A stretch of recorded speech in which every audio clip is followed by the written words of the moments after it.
evening, everyone. Welcome to the Nocturnal Nerdcast. Eric here. It is a Tuesday. I feel completely out of whack. I do apologize. We weren't live last night. We lost power here and had to end up staying somewhere else last night, so we weren't here. And got back today, just a few hours ago. So really I haven't had a lot of time to put anything together for the stream tonight. But we are going to talk a bit about the changes at Disney. We have a few other smaller stories to talk about. We might, depending on who arrives, we might talk about WonderMan at the end. Since I know a lot of people haven't finished WonderMan yet, I will save that till the very, very end of the stream. For anybody that wants to hear my thoughts on that with spoilers. If we have enough people on the panel that want to talk about it. Because I know some people haven't. But yeah, that's pretty much it right now. I mean, there's a few smaller things. We can talk about some of the drama at the Grammys, I guess. I don't know. There's a few things we could discuss. We do have one person in the green room tonight ready to jump on.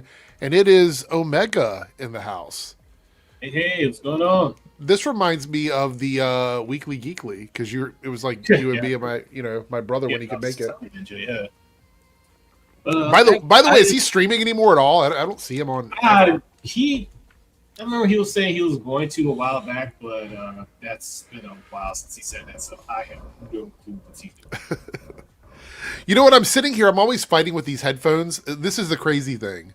I have a pair of SteelSeries Bluetooth headphones sitting in the other room. You're muted. Oh, no, I didn't say that. I said me brush my hair just under my breath. No, I have SteelSeries Bluetooth headphones that I have connected to my phones, my tablets, to my PlayStation. I could just Bluetooth it on this computer, and then I wouldn't have to worry about the cord. I don't know. I got these as a gift for Christmas, so I feel sort of compelled to use them. But these are actually really good. Yeah, the SteelSeries are good too. I mean, like I said, I can use them seamlessly between my PlayStation and my tablet. So if I'm watching a movie and I don't need to hear what's on the PlayStation, I can switch over or back and forth. So that's great. Anything going on with you right now? Anything happening? Was working on one picture. It just needs to be rendered, which when I render it, it takes like 80% of my system resources. So I'll wait till like minutes to hit that. Yeah. I don't know how long the stream is going to be tonight because, like I said, there wasn't a lot of news. So whatever. Right now, I am currently making breakfast for dinner because we just got finished with our D&D game. So we're finishing up our campaign on Thursday, the one that I'm DMing.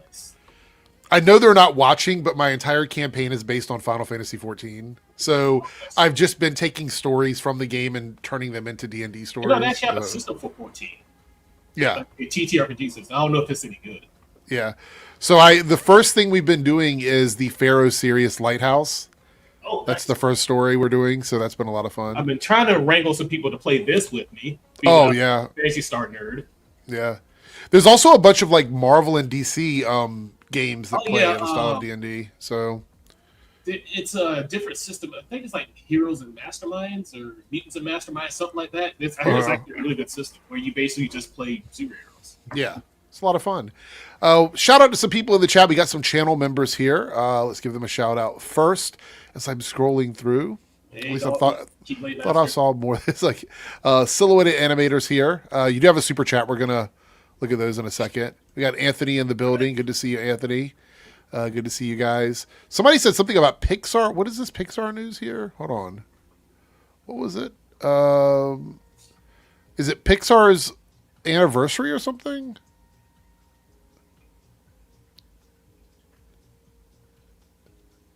"40 years of Pixar today" from Chris.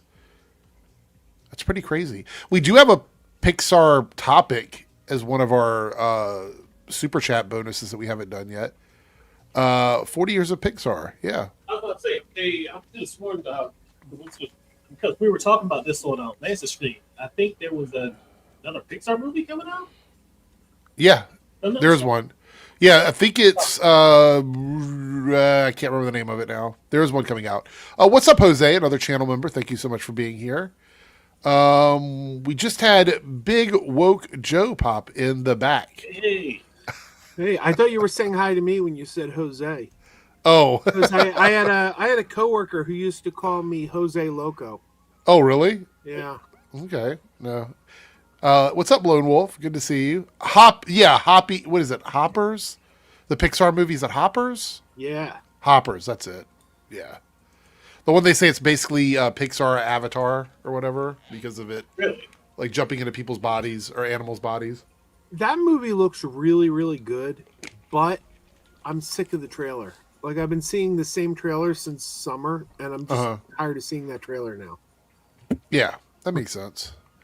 Oh, wait. Short Car here says, Joe, did you see the Muppets review? Really positive. I didn't see the Muppet review. I saw the show. What do you think? You think it's going to get picked up or what? I hope so. It's really good.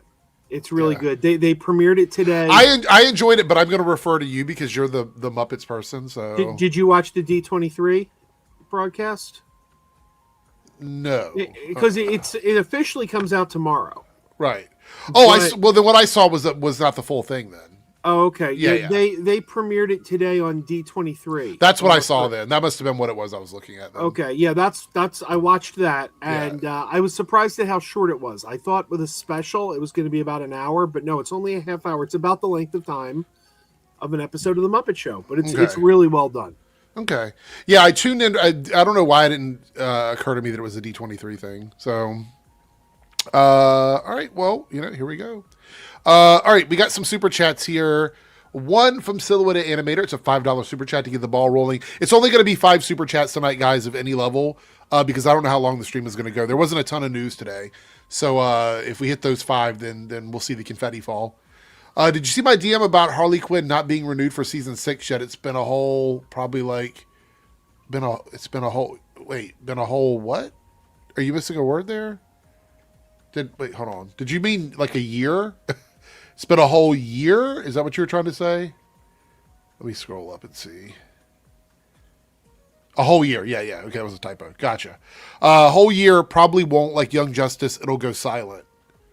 Yeah. That sucks though. I know a lot of people that like the Harley Quinn cartoon series. Did you ever get into that, Joe? I liked it until she and Ivy got together. I think it's like the old will they won't they thing. Like people say, oh well, Cheers sucked after he and Diane got together and moonlighting, that whole thing. Exactly. Yeah. Like I thought the first couple seasons were great, but as soon as they became a couple, it kind of became like, oh no, now I have to keep stuff from my girl. Like my girlfriend can't know I'm doing this. Like I don't know. I liked actually after they got together. I thought Kite Man was better. The Kite Man show. Yeah, I don't know what's going to happen. I do like the cartoon, though. Omega, did you ever watch the Harley Quinn cartoon? Just clips and pieces here and there. It's pretty silly, but like in a good way, I guess. Young Justice really gets to me, though, because I think Young Justice was a really, really good cartoon. It had weak seasons and weak episodes, but I think overall it was a good cartoon. Silhouette Anime with another $5 super chat. Thank you so much. We're 2 out of 5 already. Toy Story 6 never, because they try to make AI the villain. Are you saying they will never make it because they would try to make AI the villain? Maybe. I put out. You watched it. I know you watched it, but I put out a video today pushing back on somebody. Another content creator, because he was talking about, one of the things he talked about was what's going to come next. Well, you can't like this because it means they're going to do this next. Right. And I'm like, well, you just made that up. They didn't say they were going to do that next. Well, it's the same here. We don't know that's what they're going to do. I mean, I think there's a couple of franchises that could do it. I mean, clearly Toy Story could, because there are AI toys. You could have an AI toy or whatever. So that makes sense.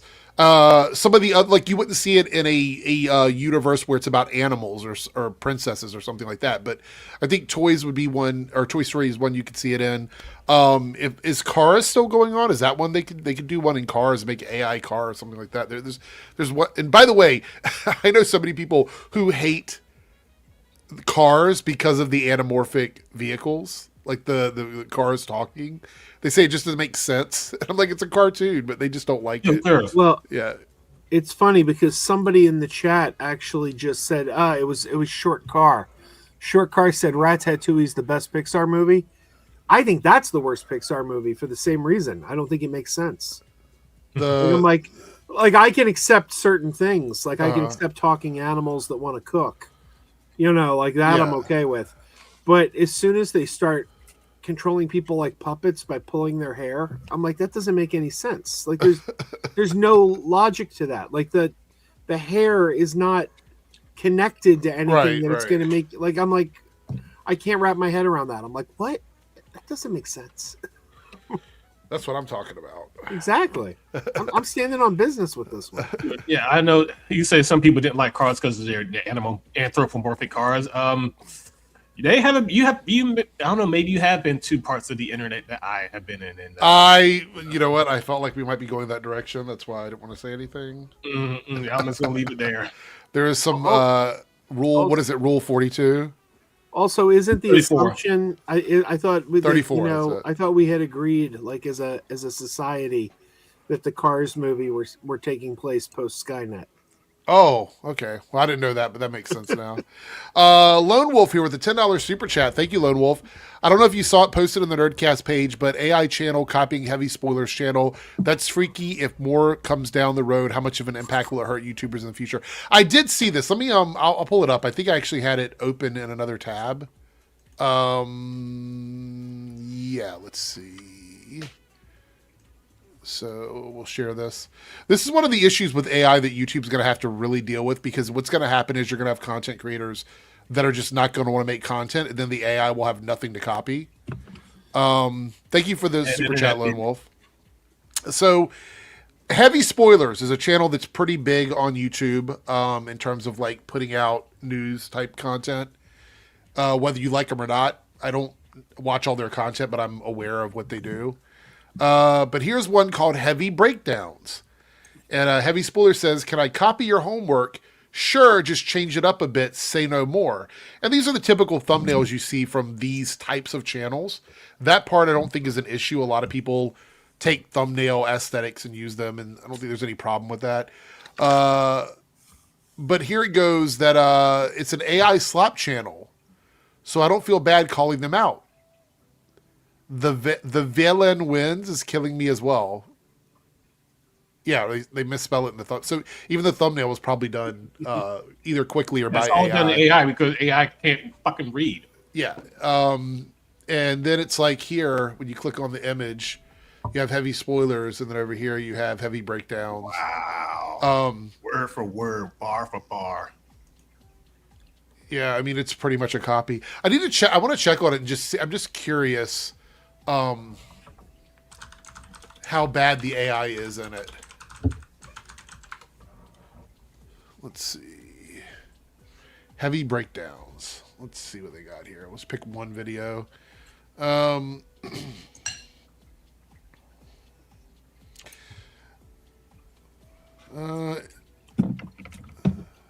well, we're just going to listen to a moment of it. And I can tell already, I clicked on it just to get it ready to bring up on stream, and I can tell already that the voice is AI. That's how bad it is. Here we go. Check this out. So this is Heavy Breakdowns. This is the channel that's copying Heavy Spoilers with their style and format. But check this out. In the first episode of Star Trek, Starfleet Academy, the cadets under Captain Nala Ake, you hear that voice? Hunter, band together to save the USS Athena from News Bracca. Paul Giamatti. Star Trek, Starfleet. You can hear the break when it stops. There's an obvious audio break there. Yeah, the AI cadence. Academy, Season 1, Episode 1, directed by Alex Kurtzman and written by Gaia Violo, may be the best Star Trek series debut in Paramount Plus history. When Caleb Meir, Sandro Rasta, and look, the thing is, even the visual effects are AI. The way they're moving and zooming in and stuff, it's all just they just fed the images in, or even went to Canva and said, just make this AI video for me or whatever. Have you seen the ones yet with the AI voiceover where they'll say the same word several times in a video? Yeah, and yes. mispronounce it different ways within the same video. Yes, I've seen that, but I've also heard the ones where it's like the AI will say something along the lines of, And then they went out to the ship. And then when they went out of the ship, they went to doing like it pauses and like it says something that it stops mid sentence and then starts the sentence over again. It's like the people that are making these don't even check for errors in the videos. They just upload them immediately. Who cares if the product is good? It just needs to make money. And look, 315 views. It's not even. And this is a trendy topic, so 315 views is pretty low. Scroll down here. That's because they said it's good. You gotta say it's terrible to get no comments there. That's crazy. Anyway, thank you for the super chat. Hold on, let me pause this. I got audio feedback. Lone Wolf, I appreciate it. Right. What is that? Starfleet Academy's all right.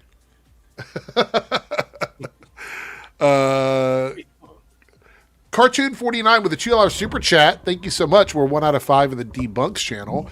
Have you seen Send Help yet? Highly recommended. I'm actually seeing it Thursday. I saw it this morning.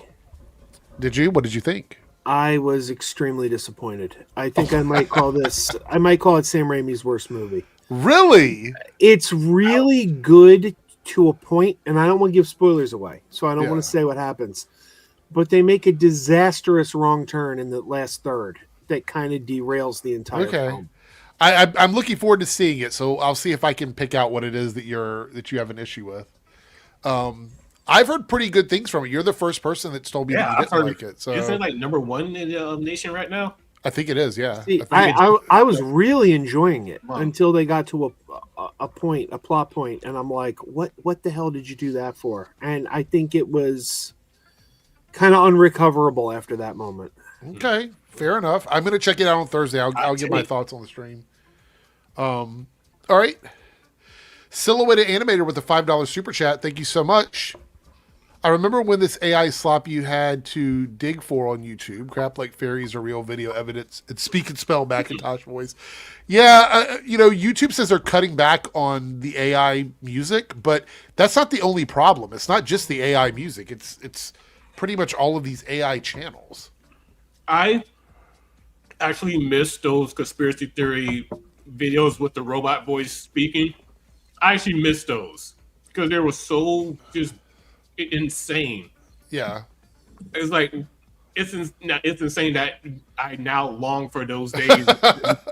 Now we have this AI slop. It's like, no, come on, please give me at least something interesting. Jeez. Oh yeah, Iron Lung is doing really well too. The Markiplier. Yeah, I was just talking about that on on Lancer stream.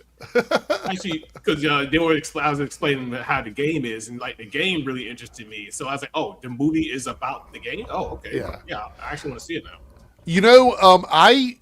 I'm so good at detecting obvious AI voices. When I click on a video within like 10 seconds, I know if it's AI or not. So I clicked on a video. I think I talked about this last stream. Maybe it was on Saturday or last Thursday. But I clicked on a video that was about dinosaurs, and it was about like deep sea dinosaurs and stuff. And within the first 10 seconds, I was like, oh, this is AI garbage. And I clicked off of it. It's so prevalent on YouTube right now that it fucks it up for all the other people who are actually making videos. Yeah, and as an artist, I can point out AI art so quick now. Even when it's really hard to spot, I can still spot it. I would much rather, and I can't believe I'm saying this, but I feel like this is kind of where I'm at on the AI stuff. I would much rather have a real person reading a tightened up AI script that they did, opposed to like an AI voice reading it for me. Yeah, I'm not like fully opposed to AI. Like, say if you, even as an artist, like say if you just don't have any ideas, you just want to just springboard some ideas, type it in a prompt, and then it gives you something, then you draw what it gave you. Mm-hmm. If you want to do that, I really don't have that big of an issue with it. I have seen Heated Rivalry. I finished it up. They were doing a watch party at a club I was playing at, so it would always play right before my set. So I got to see the whole season by doing that. I didn't watch it at home. I watched it when I went out and was working. I think it's okay. It's very CW-ish to me, which is fine. It's one of those like sort of coming of age relationship type shows. I'm not big on hockey, so that wasn't really the reason why I was interested in it. Just like with Ted Lasso, I don't really watch football/soccer, but that show dealt more with the relationships of the characters than it did with the actual sport, which I found to be the only real way to do it. Let's see here. Do we have any other comments before we get into the first thing? Oh, we just got another super chat. Okay. So we hit the goal already. Thank you guys so much. I will do a poll here in a moment. I guess. Every AI techie is chill about this until the machine stops functioning, then glows red, proclaiming all your base are belong to us. That's yeah. Some guy in a cape and a mechanical part, a mechanical mask or whatever. That takes me back. Like that particular clip. That's some ancient memes, man. I mean, that was like what, the early 2000s? Yeah, that was like 2001. Yeah, I feel like it was very like 30 years ago.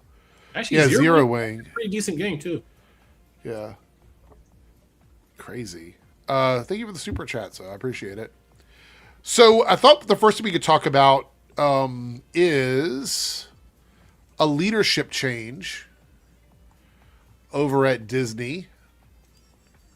So we know that Bob Iger is actually retiring at the end of the year. Good riddance. And now they have replaced Bob Iger and created a new position for someone else that I think they wanted to make CEO, but there was some sort of internal drama about. My theory is there was some internal drama about the position itself. That's what I believe. And so as we read through the article, it's not a very long article. We'll kind of skip through it. Oh, Jake has arrived.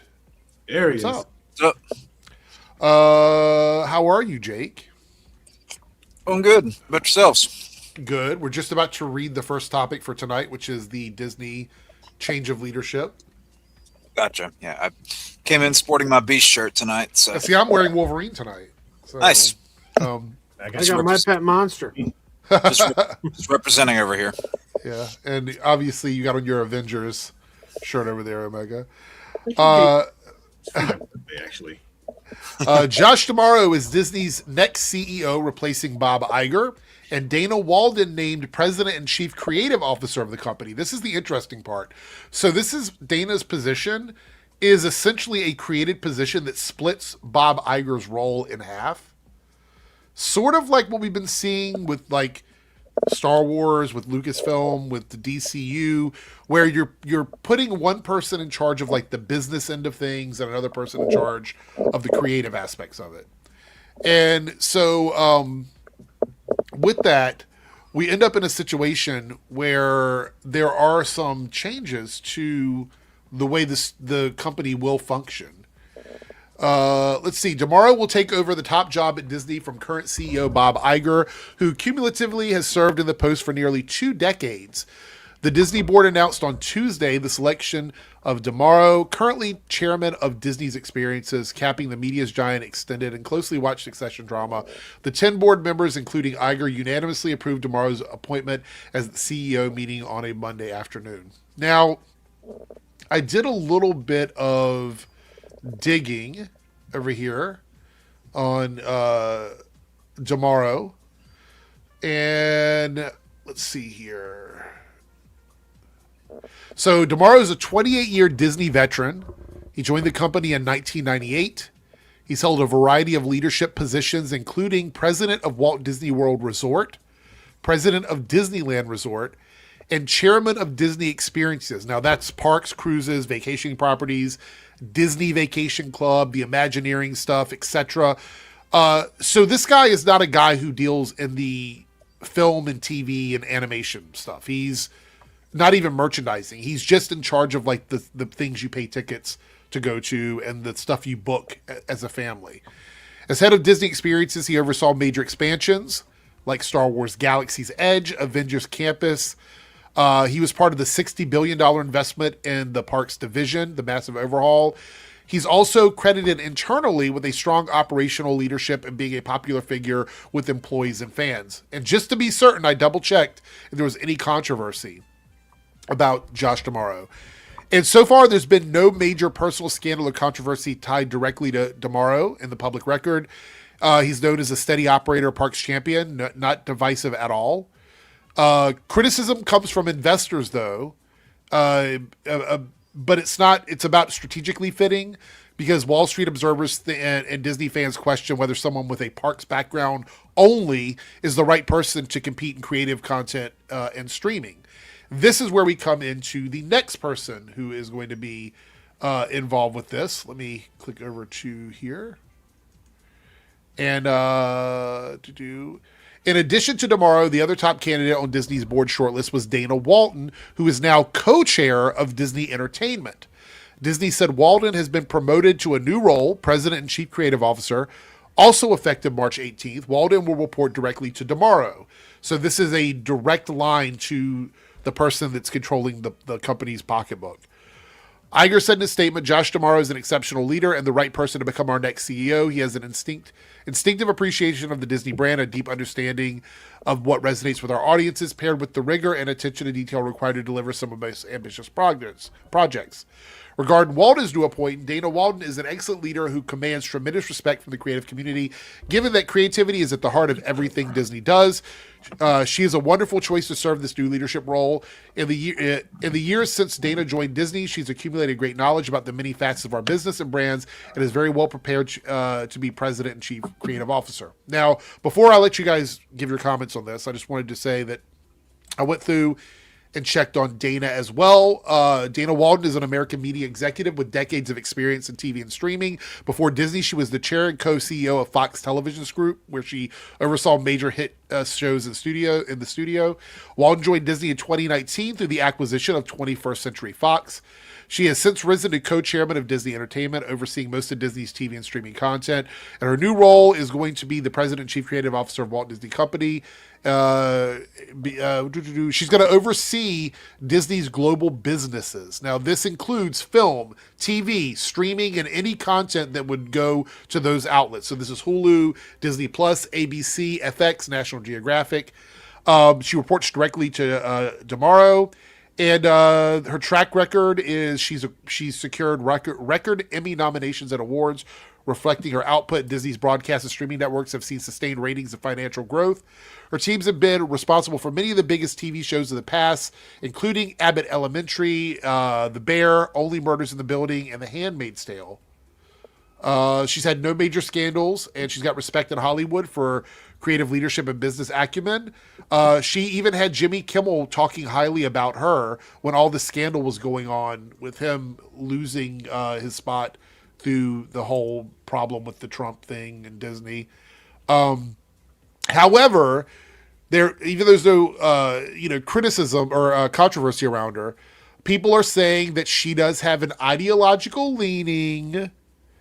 It seems like she's trying to push a wide variety of content instead of not putting out quote-unquote woke stuff, which, by the way, I read off some of the shows that she's been a part of, so you can already see that she's got the ability to do this. I already suspect, though, the videos are being made right now, if they aren't already out there, talking shit about her ability to do this job, even though we know full well she's capable of doing the job based on her track record. So, any thoughts on either one of these new people in charge of Disney? Any concerns? Anything that you guys have to say about this at all? Well, D'Amaro was a no-brainer. From the second Bob Iger came back and said, I'm coming back and I'm going to be searching for a replacement, everyone's been like, well, it's going to be Josh D'Amaro. So, like, for 3 years, people have been, whatever it's been, 3-4 years, people have been speculating it was going to be Josh D'Amaro. From what I understand, he's very well liked in the business. He's very well liked by Disney fans as the head of Disney Parks, as opposed to Bob Chapek, who was the head of Disney Parks and Experiences before Josh D'Amaro, who was hated by Disney fans. And a lot of Disney fans were like, whoa, you promoted that guy? So my only concern is, I love Bob Iger. I have a lot of faith in Bob Iger. But Bob Iger picked Chapek. He handpicked Chapek. That's my only concern. But I don't know. This sounds pretty good to me. Okay. Anyone else? Jake, Omega? Any concerns? Any things that you think might change now that we've gone through this? I'm just kind of in a wait and see mindset. Okay. Omega, you're muted. I can hear Jake. Oh shoot, I am. Yeah, so I'll say, yeah, cool, I guess. I don't know. This is kind of like upper C-suite level stuff that I normally don't care about. My attention mostly lies with the creative ground floor type. Mm-hmm. This C-suite type stuff, I'm kind of like, as long as you don't screw up, as long as you don't screw over the creatives, I honestly don't care. Well, I will say I think it's interesting that DeMauro is not really doing anything with the creative stuff. Like, he has a person that does that for him, and he just kind of gives them the thumbs up or the thumbs down, I guess, with whether or not they can do it, which is the Dana Walden.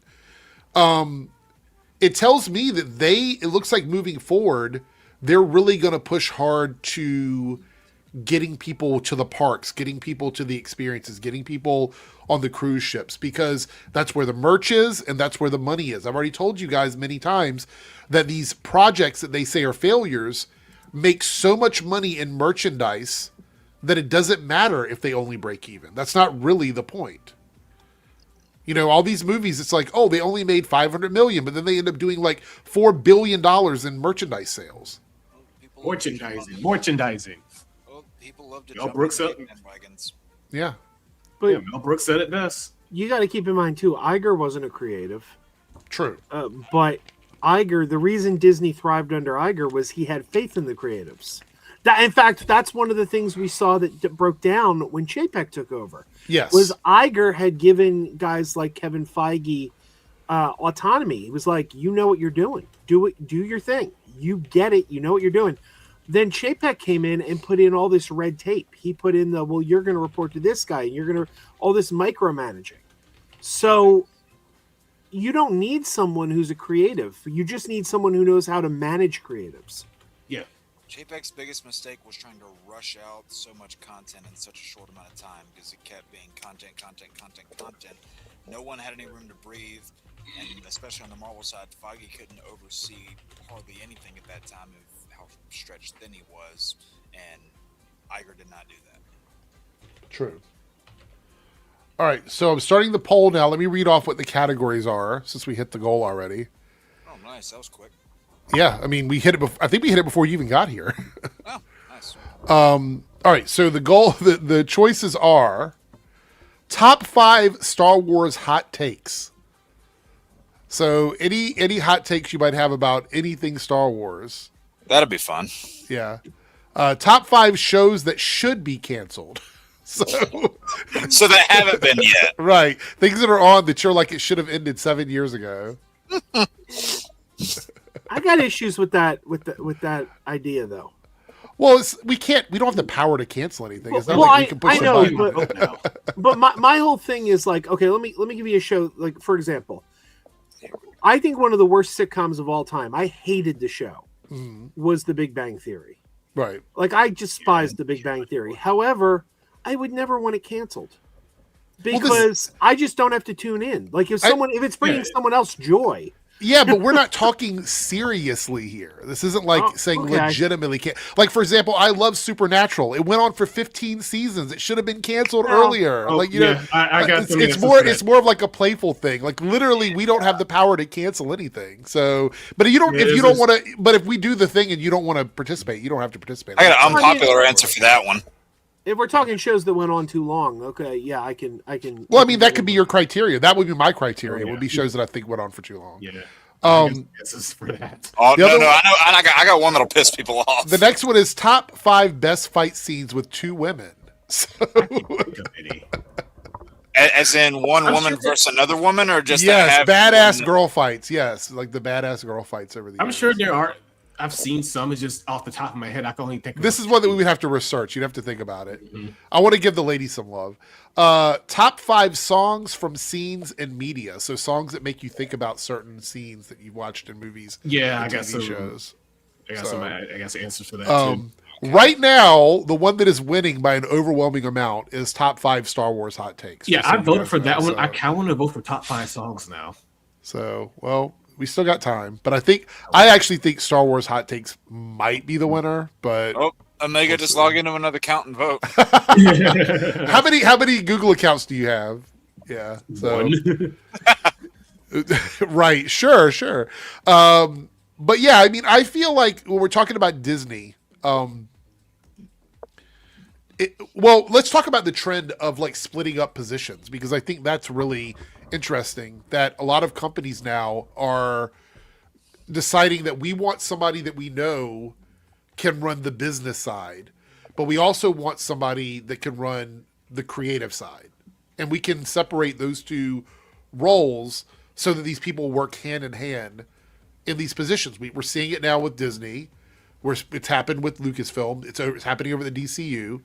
And we're seeing it with Abdi and DeLuca again. They're going to be still doing their shared positions, moving forward. Do you think this is a smart thing from a business standpoint as consumers of the media, as fans of this media? Is this good for us that they're putting someone in charge of creative that's just there to allow the creative process to happen, instead of having to have a business person make those decisions? I'll go ahead and give my take on this. I think it's a positive. I think it's good to have somebody who is that in-between person at a top level who is going to go to bat for you when it comes to executives and corporate people, because you need someone that has that direct connection, and that's what Dana Walden is going to be for all of these different projects. I mean, if you have that creative person that's their sole job is just to be the creative mind, they can, go wild with whatever they want to put on a paper and in a pitch form, and they don't have to have that thing in the back of their mind saying, oh, but how does this work financially? Coming up with it in the moment, doesn't have to limit them, but they can just, put whatever they want to on a paper, and then business person will come in, they'll break it down, rip it apart, analyze it, put it back together, and start over again. That's how the process works, and that's just not me making up words. Like, went to film school, got a degree, talked to several industry people. That's how the process works. Right. So I think that is very much a positive. Anybody else have any thoughts on it? Or do you agree, disagree that it's good, bad? Yeah, for the most part. I think it's I'm kind of just neutral towards it. It's like, we'll see. If he turns out to be a detriment to the company, then well. I feel like by splitting the positions, it's a safeguard, right? You won't end up with a David Zaslav situation where someone who doesn't care about creative stuff is just going to start canceling projects without any sort of oversight. Because right now with Dana Walden there, say for example, Dana Walden wasn't in that position and it was just going to be Demaro, right? Demaro could go, hey, I want to do something for the shareholders. I don't understand creatively how this thing makes sense, so we're just going to write it off. We're just going to shelve it and write it off. But now you have Dana Walden that can go, hey, that's not a great idea because I think that this could be profitable for us long-term because of XYZ, because of this, that, and the other. Because think about it, The Bear, Abbott Elementary, The Handmaid's Tale, all these things that she has been a part of, like you would take that person's word because they know what they're doing. That's why they got the position they're in. So she might be able to see those things long-term. I'm optimistic about it. I'm not saying it's going to be a home run or that this is going to be, the best thing for Disney, but it's got to be better than the way it is now.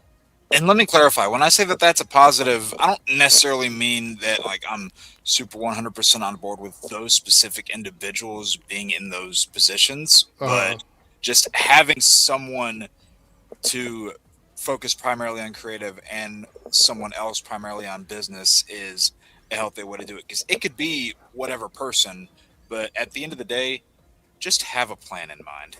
Right. Like know what you're going to do. Have a baseline established. Okay. And Joe, you said you agree that it's good to have it split up, or no?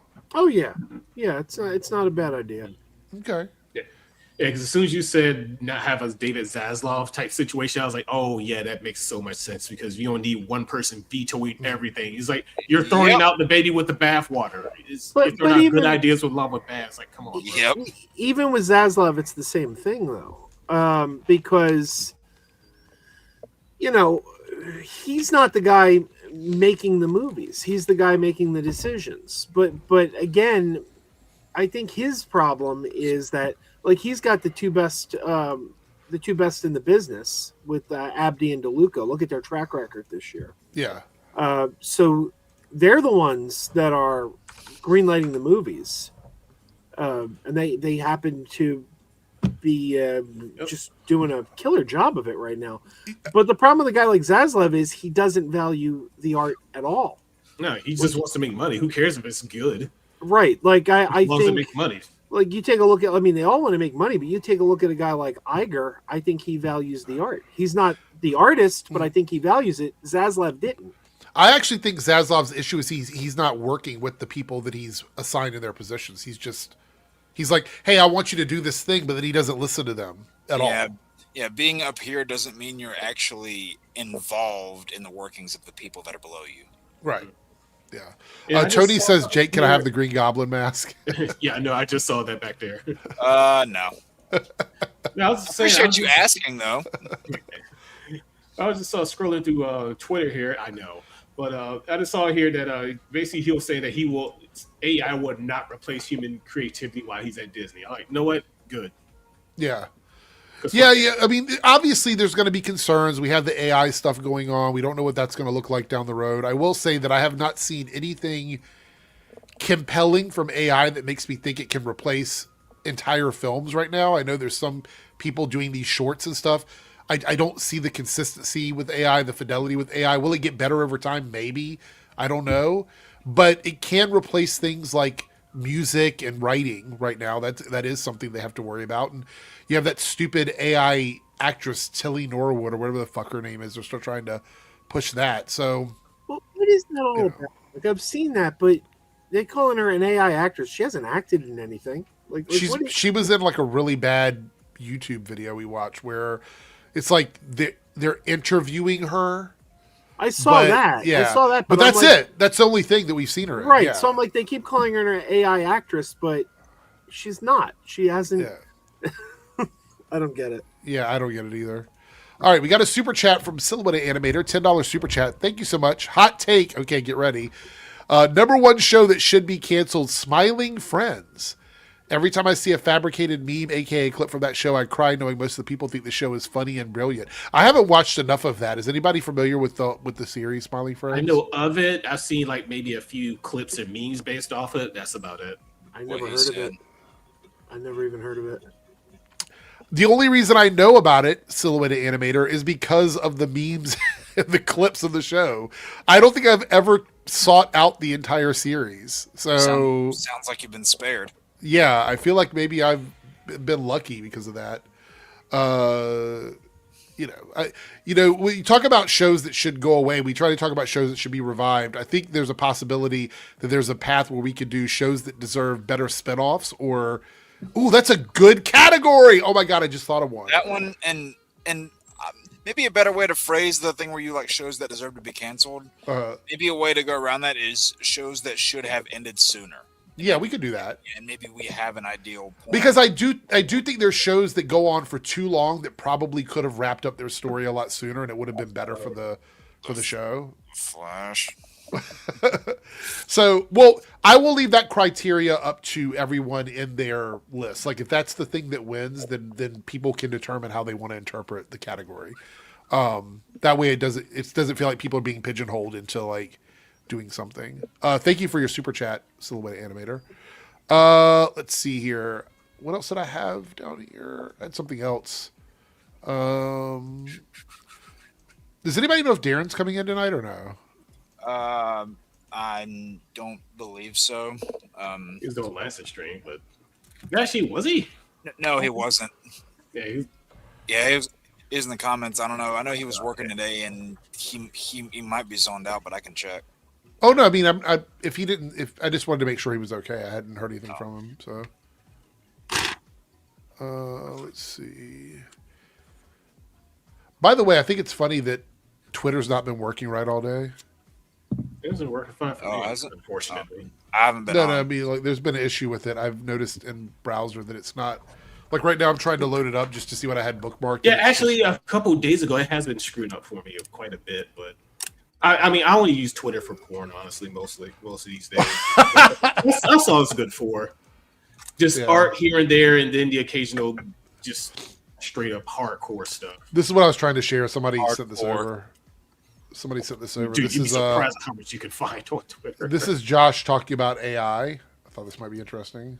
The reason this company is so special is because of how creative we are and the human beings that are generating that creativity. In my mind, that never gets replaced.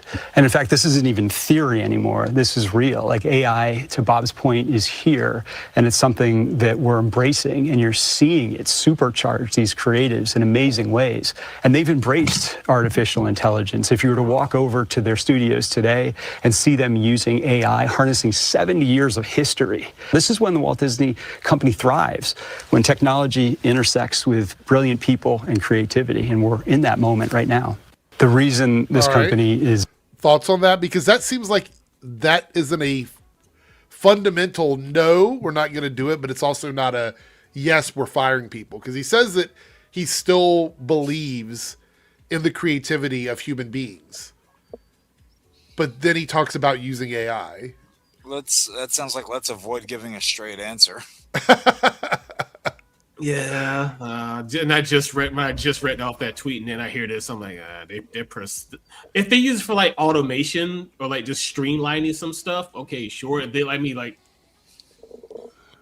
say like what's the word I'm looking for? I mean, no, like not like have the entire movie made by AI or whatever. If they like streamline, like, but if it's a creative tool within it, that's different. Yeah. So like if a person that is a artist is using AI to assist them in doing their job quicker, or like kind of like denoise, like you have a picture with a lot of noise or a video with a lot of noise, like okay, denoise this video, denoise this picture, and it gets rid of all the spottiness and stuff. Fine, no problem. It's just another tool that in your palette to use. Xana, it's just. I want X, Y, Z, and then this computer just spits out what you think it wants. We're going to talk about this in just a moment. It thinks you want, I should say. Yeah. No, I see what you're saying, Omega, 100%. Let's see here. $5 super chat from Silhouette Animator. The creators were associated with Shadman and Zone Zama, who made some of the most repugnant art on Newgrounds. Oh my God. I haven't heard of Newgrounds in ages. Wow. No, Zone Sama is a talented artist. They are great. So what? They made a couple porn videos. They had some really good animations. Shadbase is that. God, I haven't heard. Maybe because he kind of was involved with a couple. Had a couple pictures that it was. Let's just say I was going to use the initial CP, and I'm just going to leave it at yeah, because we're gonna be talking about something in a moment where I'm going to have to use a lot of colorful phrases to try and hide what the story is because of Shadman. Yeah, Shadman Republic. Yes, Zone Sama. I have not heard the name Newgrounds in a minute. Me either. I was just on Newgrounds like a couple of days ago. That's because they had this one game that I was looking at. Oh, someone made it at Newgrounds. Okay, cool. Nice. By the way, Ronan has arrived. What's up, Ronan? Hey. What's up, boys? Yeah, we were just talking about the changes in leadership at Disney right before you got here. So, boy, yeah, Mickey Mouse is getting a renovation. Yeah, we're gonna see what's gonna happen. Yeah. Oh boy! You know what gives me some hope? What's that? Bob Iger's coming from, or not Bob Iger. Josh Tomorrow's coming from Parks. And what was the biggest controversy hitting Disney Parks this year?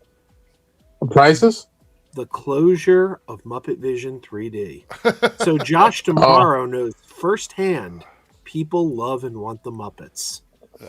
Make it happen, Josh. Okay. So before we talk about this Twitter drama, Lone Wolf with the $5 super chat says, "So Jake, please tell us the audience why Send Help is Sam Raimi's worst movie." You can't start stuff. You can't. There's spoilers. If I said anything to that regard, it wouldn't be true. Oh, wow. Okay, so without spoilers, before you got here, Joe was not happy with Send Help and says it is Sam Raimi's worst movie. So People are wrong sometimes. I mean, I think it was, yeah. I mean, you're wrong often, but that's okay. But it's great until it gets to this one point and something happens that I don't want to say because spoilers, and it just falls off a cliff. And I'm like, what were you doing? Like, what was this? Why? Why did you go there? It was so good. There was a reason. So, Omega, you've apparently upset Silhouette Animator. I don't know enough about the topic, but whatever it is that you said upset. Well, because Zone, they make a lot of like. I'm not sure if it's a male or female. Anyway, I don't. Their work speaks for itself. It's good. Yes, it's porn, but the animation is actually really good. And a lot of porn animators, either in 3D or 2D, they actually go on to do like major. They actually go on to major animation or game studios because they're just so good at it. I mean, especially when it comes to that type of stuff, you have to be good. I mean, I kind of see what the whole great thing. Well, again, I'm very ignorant to this topic, so I have literally no opinion. I'm not going to defend that stuff too, because then again, it's for one, it is just a cartoon, but two, that stuff I'm not defending at all. Okay, I'm just defending their work. I'm confused. I don't know what we're talking about. Porn animation? Like it's got to do with Newgrounds and Smiling Friends and stuff. Hentai. Zone and I was about to say, what hentai shit are you watching? I mean, are people getting excited by that? They're like, "Oh, cartoons!" Yeah. I mean, there's a massive audience for that, but we're not talking about that tonight. So, but this is from Mayo here. It goes Mayo Jufro says, Joe, what is Raimi's best film in your opinion? Tough. That's a tough question. I think it's got to be a toss-up between Spider-Man 2, which is probably his most polished film, but his most Hollywood film, or Evil Dead 2, which is, a little more indie. I don't know. Let's go with Evil Dead 2. I think we got to go with Evil Dead 2 because that's pure Raimi. That comes from Raimi himself. Is it Which one is the one where Ash says, "Yo, she bitch"? Where is that one? That's Army of Darkness. I like that one. I'd argue I prefer that one over Evil Dead 2. I like that. Yeah, they were all great movies. But, All right. but my I'm a Spider-Man guy. Raimi, yeah. Army of Darkness, but also Spider-Man 3. I've defended that movie for 18 years and I'll still do it. So Naruto here with the $5 super chat said, "Did you hear episode 4 of A Night of the Seven Kingdoms comes out Friday due to the Super Bowl?" Yeah. I didn't know that, but I am loving that show right now, so I am ready for the next episode. I have to watch. Have you guys talked about it yet or no? I got to get back on Max. No, because a lot of people haven't seen it, so I haven't been able to have like a actual conversation about it. Well, not spoilers. This is the best episode yet, and y'all ain't ready for Friday.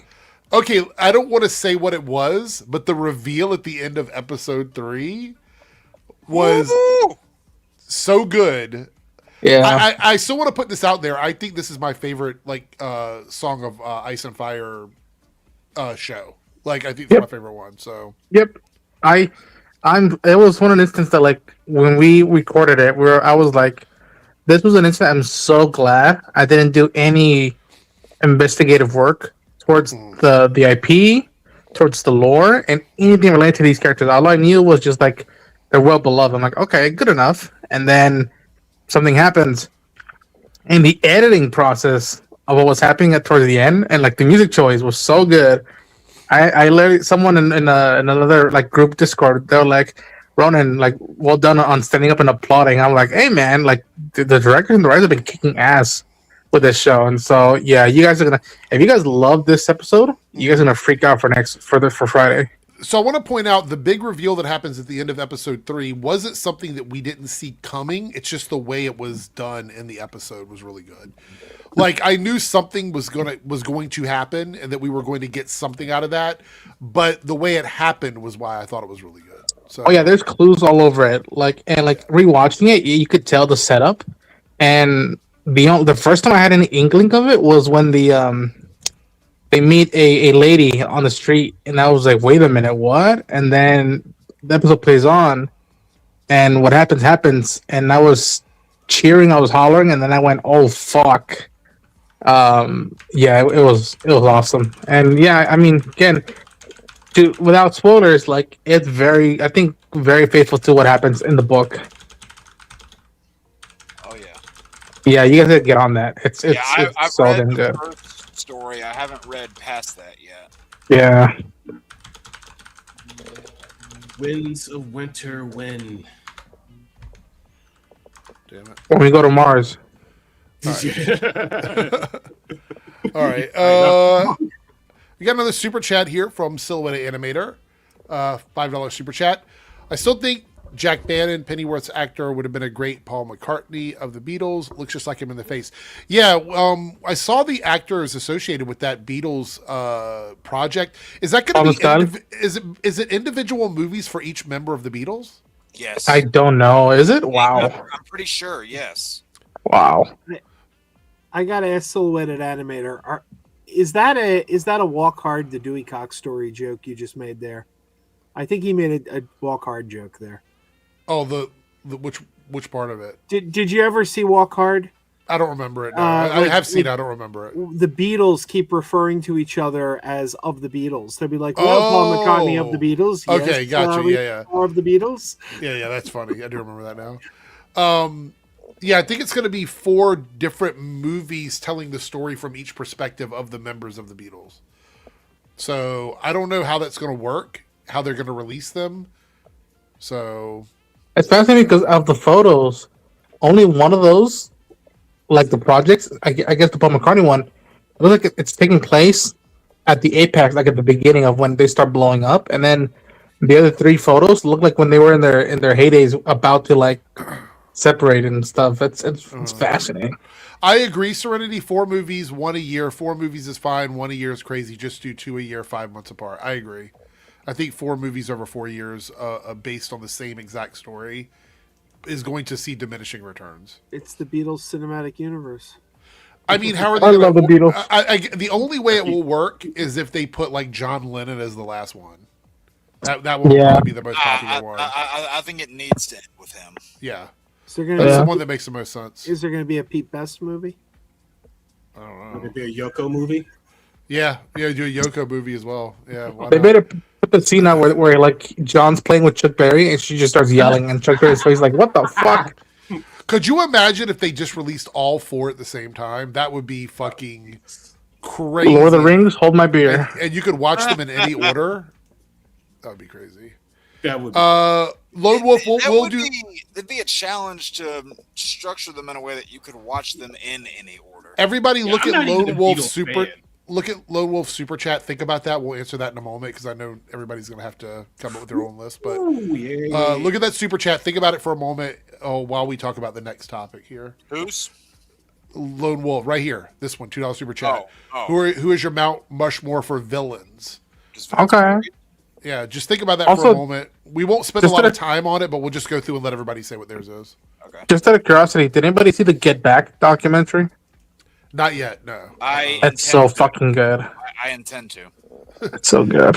Silhouette Animator with the $5 Super Chat. Any event that details history as part of the History Cinematic Universe. Oh my God. Could you imagine, like, every documentary? So that's a Darren Aronofsky. So does that mean the Superman documentary for Chris Reeve is part of that universe? Oh, wait, hold on. All 5 are coming out at the same time, so there's 4 individual Beatles movies and 1 Beatles movie? Is that true? Oh, no, he says all 4. All 4, right here. I was about to say, I don't remember a 5th movie. I was like, wait, hold on. No way. Okay. You're just gonna have like you're just gonna have Paul McCartney and John Lennon at the end are gonna be like, I've come to talk to you about the Beatles. Yeah.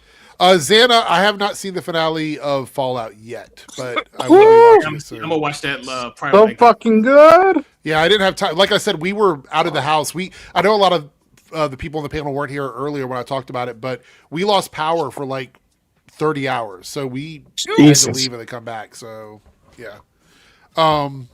So I'm going to be very careful about the way I talk about this, and I'm not even going to open the article because I don't even want the words up on the screen or whatever.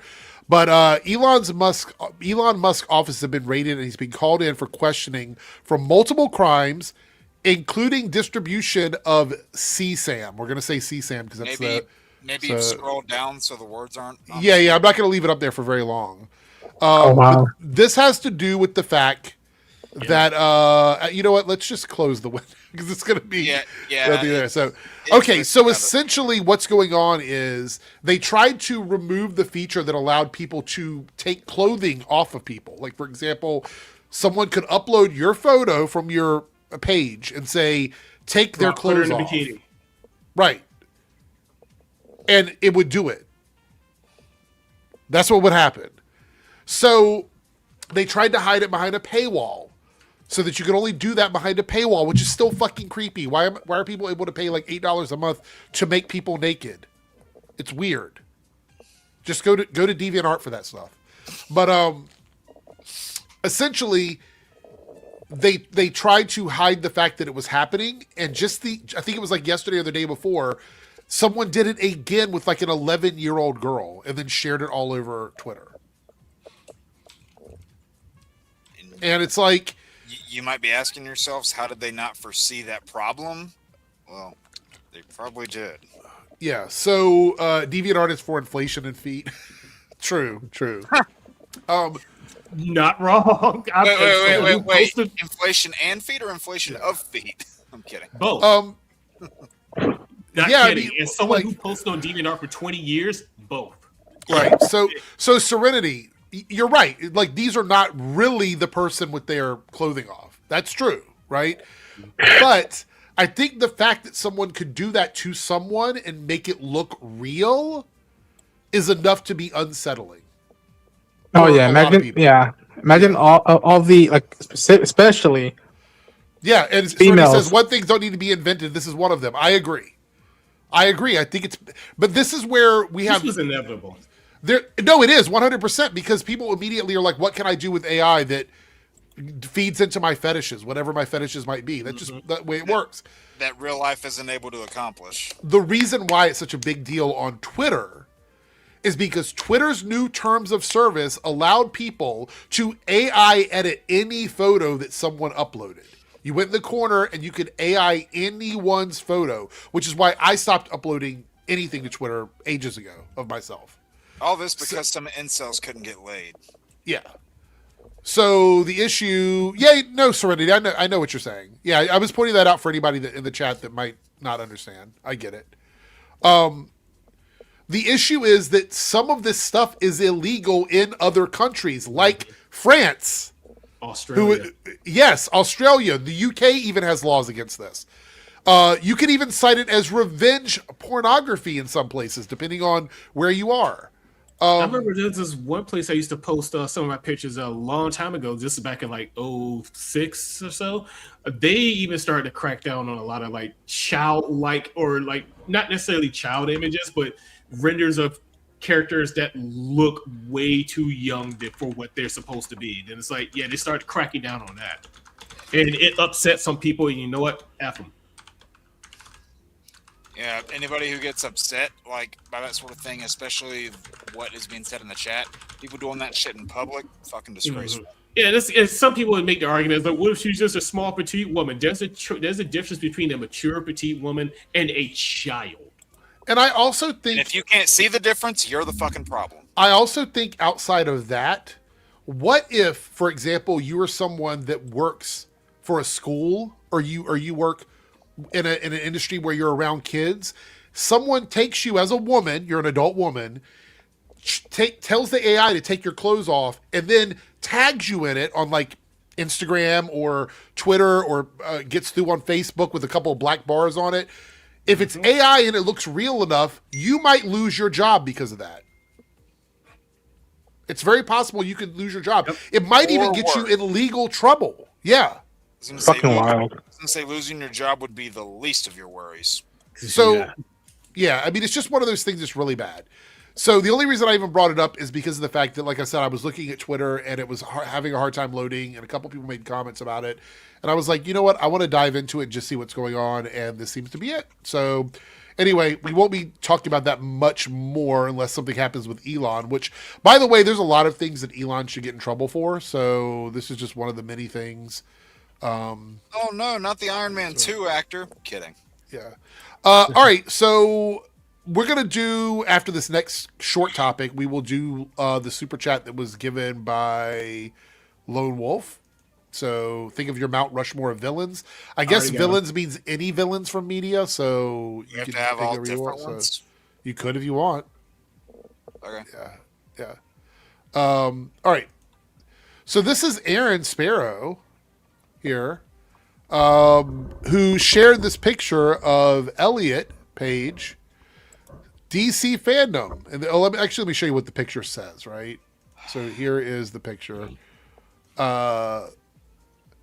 which is taken from one of these stupid fan-driven sites that just post anything to get engagement bait, which I want to point out, it's also kind of weird that you're putting actors in public arguments when they don't need to be.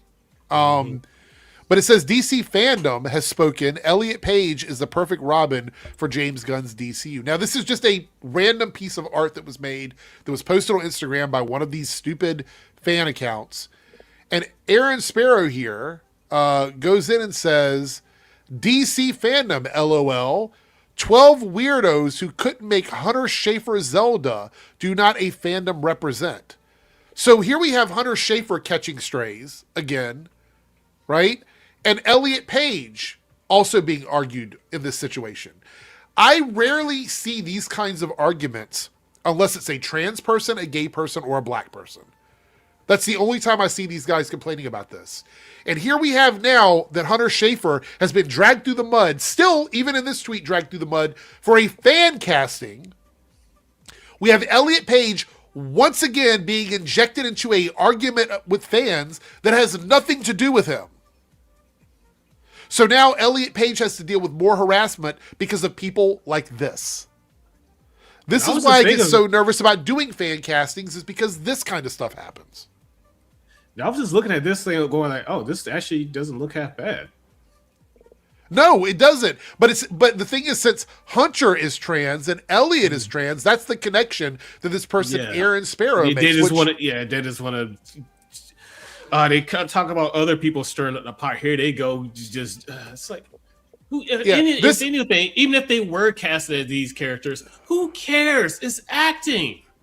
So Aaron Sparrow is somebody that's one of these dudes that says dumb shit because I don't take things seriously. Everything I do is a joke.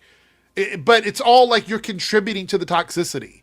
The jokes aren't funny when they're attacking people. That's not a joke. At that point, you're harassing someone. Oh, wait a minute. Thinking Critical. He's the YouTube guy who does comic book stuff, right? With Wes, yes. Oh, he's awful. Yeah. And then down here we have Bumpkins, who I'm familiar with. You met Bumpkins through TikTok.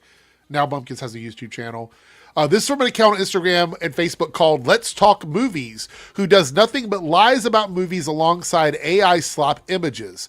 No sane person would ever believe any of these posts, but that won't stop outrage grifters from making several weeks worth of content about this. And that's true. That's a sad thing. And it's just these actors, this is why they don't even want to be involved in the fandom anymore. They don't want to get cast in anything because they get harassed by these guys. Nonstop for just being cast in a role. It's like, congratulations, you've been cast in a role. And in this case, didn't even audition for the role. Never even talked about it. Never campaigned for it.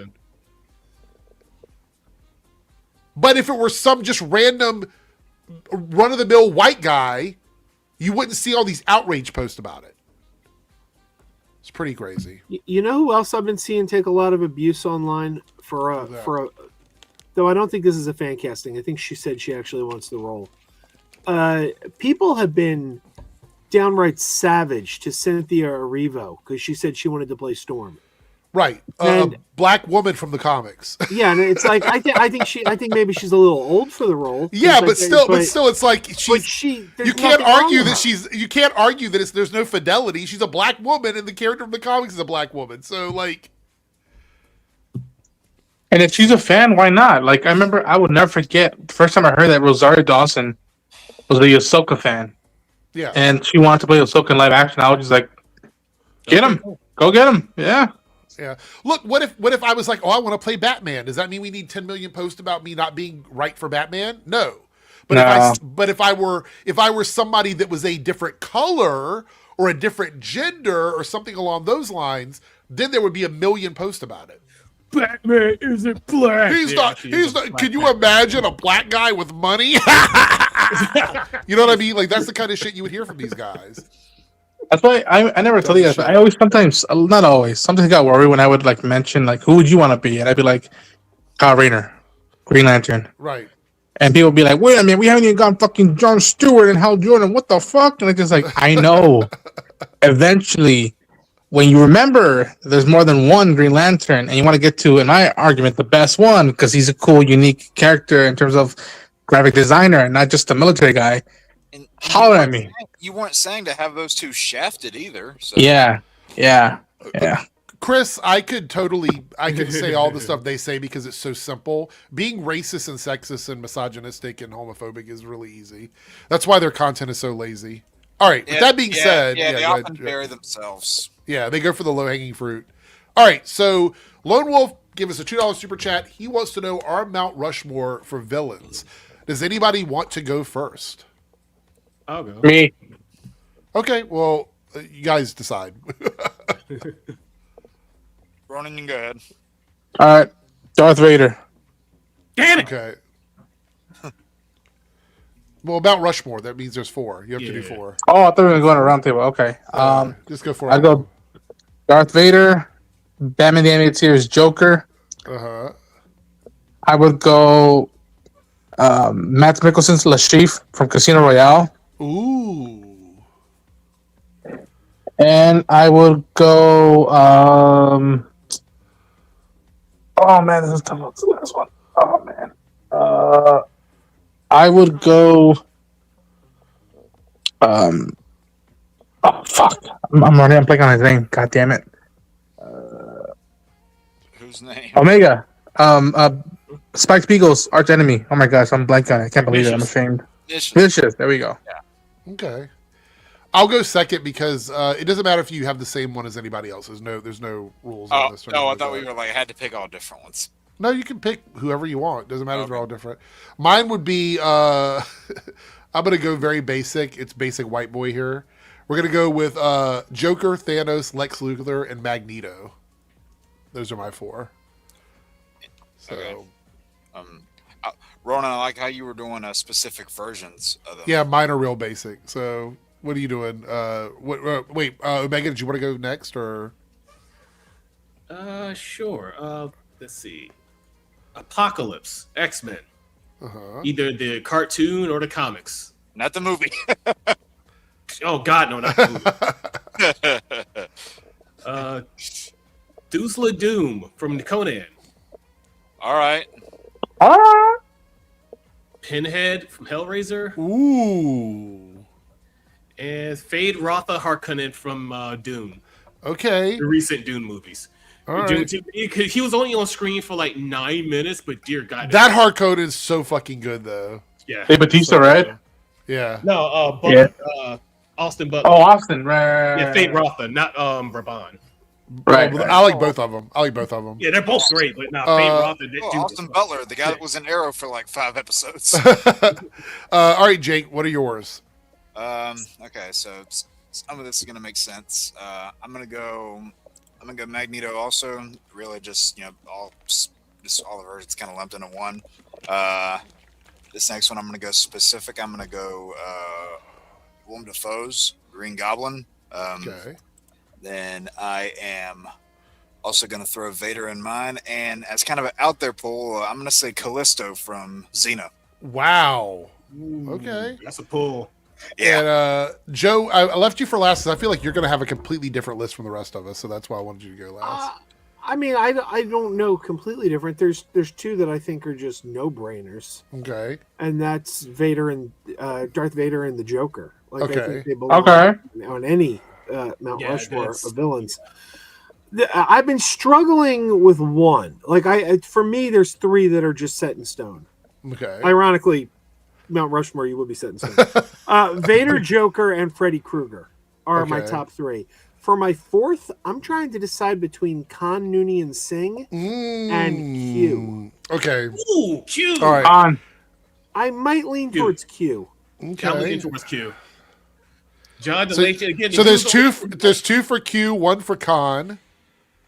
Any Yeah, thoughts? John Jake? DeLacy was only in like a Q or handful of Con? episodes, but dude, damn, Oh, he made a presence. No. I just thought about this now. I probably should have said Megatron as one of mine. Another good one. Jake, would you pick Q or Con if you were picking between those two from Star Trek? Out of those two, Yeah. Con. Oh my God! So it's three. Wait, no, 2Q, 2 Con. So that leaves me as a determining Exactly. vote. Remember, Eric? There's Wait, a wait. famous. Go ahead. Which Q are we talking about? Which Con are we talking about? Are we talking about the Ricardo recent Montalban. con, There's only one or- con. Right. That's what I would. If that's the Con, that might sway me. Or if we're talking about John DeLance, like that Q, that one might. John DeLacy. Oh DeLacy, shit, Fetman! yeah. I did not think about those villains. Fetman, those are good pulls. Which one were you thinking, Joe? Like which versions? Oh, John Delancey. Okay. John So- Delancey. This is tough. You know what? I think having him come back to fuck with Picard was good with me. So we're gonna do Q. I would go with Q. So that's your Mount Rushmore. Eric. For the season 2. Remember, Klingon proverb says that revenge is a dish best served cold. I know. Prova. Very cold I know in that. space. I was gonna say Gowron, but Gowron wasn't really a villain.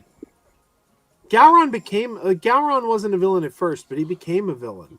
Yeah, Sephiroth near- from Final Fantasy, pretty good villain. Yeah. Ganondorf was another one. Martok had to kill him. We got a $5 super chat from Silhouette Animator. This is about the topic we talked about before we did the Mount Rushmore. It says, also, it's basically these right-wing folks who hyperfixate on the transition process opposed to who identify as. It's so dehumanizing. Yeah, that's my only issue is why are we worried about the process? Yeah. Just think of them as the people they are right now because that's what Someone that's who doing they are. something else to their own bodies ain't got shit to do with me. No. If that's how they want to live their life, fine. It's like anybody doing anything with their own personal self is none of my business. Like that's Exactly. on them. Like the fuck. Like, hey, for all those people that are so ass mad and triggered by what people do with their personal selves and their personal bodies, you don't have to agree with it. But that at the end of the day, you're not sleeping with the person, so Right. it doesn't matter. Like I've always wondered that. Like, why do you give a fuck? You're not in a relationship with them. You're objectifying them. It's so stupid. So fucking dumb. God. I forgot about Don't Go. That's another one. Damn. All right, so Jay Bradley Rollins here with the 490 super chat says Javier Bardem, No Country for Old Men. Ooh, I love Oh, yeah. Love that Yeah, movie. he was good. at Chigurh, Antoine Hold on. Chigurh. What Jay about Bradley Homelander? said- Homelander was one of my alternates. I had Homelander as one of my alternates, but Nobody said Jack Torrance. Oh, nice. Torrance. one of my other ones here that I had was Voldemort, Sauron, Scar, Ursula, Said Hans Gruber Aaron would have said Scar. Pennywise. I had a few Hans of them on there, Lambda. so. from Inglourious Bastards. Yeah. Thank you for the super chat and supporting the channel since the Flash I days, just like Jay Bradley. confident villains. Thank you so much. Yeah. Staggervore Ooh, yeah, with Gus one eye super Fring. chat says Joker with one eye super chat. Staggervore says Joker, Lex Luthor, Frieza, and Aku. Ooh, Nice. Aku's another one. Okay. I gotta Yeah, I give got respect one. for Frieza. Frieza's that's taking me back. I got one that. Yeah, even though Frieza gets his ass kicked, he is a competent villain. He doesn't fuck around. So I got one that Omega might remember. Lord Galcian. Oh, Glacian? Yep, another Yeah. competent villain. Yeah, Lord Yep. Glacian was great. He did not fuck around. No, he didn't. But fucking what's the guy's name? It starts with an A. Damn it. Damn it. What's the name? I can't think of him. The guy with Asshole? like the guy with like the blonde poofy hair who's like really stupid in the beginning. What's his name? Oh, Vigoro? Figaro. Thank you. I could not think of his name. He had the shit with the huge fucking gun for no reason. Yeah. Yeah, Vigoro. Yeah, I hated him so much. Oh, Skies of man. Arcadia. That's he was but Glacian, oh, he did not Woo. fuck around Nope. at all. That's why I love competent villains who do, because it makes the heroes triumph over them that much Yep. better. When they don't screw Vecna, around. Walter White, the dude from Shogun. I'm not gonna say Vecna. Well, which Vecna? D&D Vecna or Stranger Things Vecna? 'Cause D&D, well, even D&D Nice. Vecna is kind of a pushover too. Speaking of D&D, so this Thursday is the wrap up for my D&D campaign, and we got so close to the end. There's no fighting left or anything. Literally, Oh, so it's all there's- just epilogue. it's all epilogue at this point. So I'm so annoyed because everybody's coming over, and I'm like, should I add in a quick battle at the beginning just to give them something to do, like a This random is funny because monster? because I had Atlantis, I did Atlantis stream, then I had D&D. Now I'm here. So in our D&D, because it's based off of ancient Greece. Oh, I got time. Yeah, so our campaign like we had today was based off ancient Greece, and my character is the daughter of Kronos. Ooh, And okay. Kronos is currently still in Tartarus. So, but stuff happens. I end up getting a wish spell, so I wish him out of Tartarus. So he's just Alright. walking around the underworld, just not fucking things up because he, because like Kronos isn't like the bad guy that. No, Of he's course, not. the guy. Yeah, because that's kind of the whole reason, like why I even chose Kronos, because all of our characters are demigods of some sort. Have you guys Yeah. done one with like an Arabian Nights setting yet? There is a setting for 3.5 called Al Qaim. That's basically the whole 1001 Arabian Nights kind of theme. I did do a character for a Curse of Strahd game who was the daughter of a noble genie. Okay. God, She was kind of like a Middle East, like North Africa, Middle Eastern type of. I think have not Omega. played- I think Omega is a 40K. 40K. I've not played I got D&D in so fantasy long. here. Well, here's Warhammer Fantasy. I got 40K somewhere around here. I've not played D&D in so long. My Lone Wolf. So they're all just on the floor. Lone Wolf jumped in with the $2 super chat and says Trinity Killer, Gus Fring, Joker, and Magneto. These days, I don't know if Magneto is really considered a villain. Yeah, I know, right? Magneto. Well, this Hashtag is Magneto an was right. Magneto was right, exactly. Well, this is an old Warhammer. Oh, wow. Oh, damn. Okay. That one is old. This is collector's edition codex. I mean, rule book for it. The Bible? Pretty much. Yeah. You know what I love about Warhammer is the miniatures, the minifigures. Yeah, this is an old collector's edition. I don't know if anybody said this on the villains yet, but I think we gotta give mention to Shao Kahn. Oh yeah, Shao Kahn's in it too.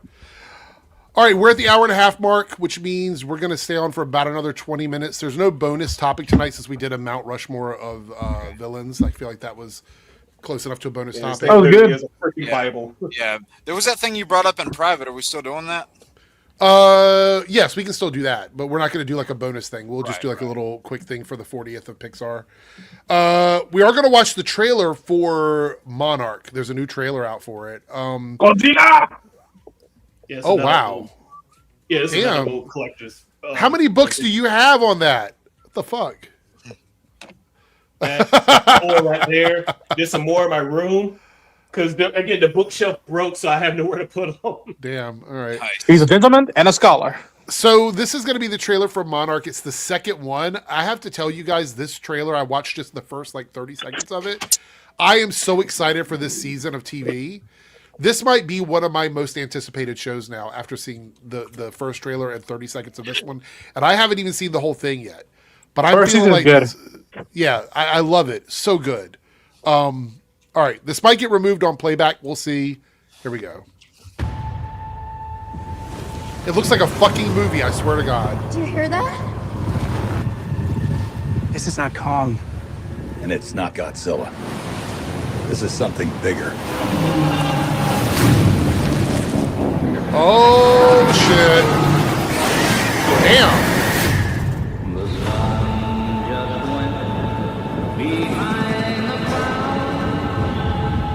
We opened the rift to another world. I did it. I pressed the button. I let the genie out of the bottle.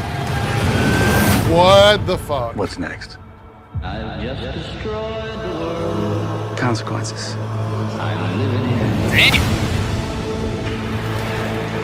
This Titan is like a god. And the sea creatures worship it. Hundreds of thousands are in the path of this monster. And we don't know what it wants. What was that, Omega? I said, was that the guy who played U.S. Agent? Yeah. Yeah, that's Wyatt Russell. Yeah, it's him. Yeah. It's him and his dad, and they're playing the same character at different ages. Yeah, he and his dad are nice. both in this. Yeah, that fits. I'm gonna find a way to set things right. I promise. To destroy a monster Oh my god. takes another monster. We need home. Oh, And Godzilla. shit. What if they make the situation worse? Oh my fucking You're trying to god. play God. No man should play God. I lost people I loved. Don't make the same mistake I did. This looks better than the In fucking end, only movie. one thing matters.